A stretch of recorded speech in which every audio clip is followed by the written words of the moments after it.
Matatalino? Mga Espanyol. Parang pares tayo. Wala ba kayong namuntik ng di matanggap si Pipito sa Ateneo dahil siya ay maliit? Sinong naniniwala? Sinong naniniwala? Sinong nag-oo? Sinong nag-agree? Maliit. Meron ba? Meron. Wala. Sino namang ang hindi naniniwala? Dahil? Si Rizal. Saan kayo? Maliit. Sa gitna? Oh. Maliit lang si Rizal. Kailangan yun. Okay? Alam niyo ba, ang totoo niyan, nung lumawas si Pipito sa Manila, dito sa Maynila, ay tapos na kami sa pagtanggap ng mga bagong estudyante. Kaya muntik na siyang hindi matanggap sa Ateneo.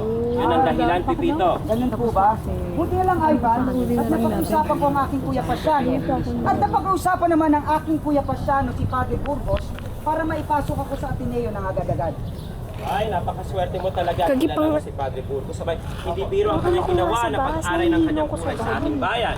Kasama yung dalawang pare. Sino nga yung dalawang Mura. Gomez at Zamora. Anong tawag sa kanila? Bursa. Bursa. Oh.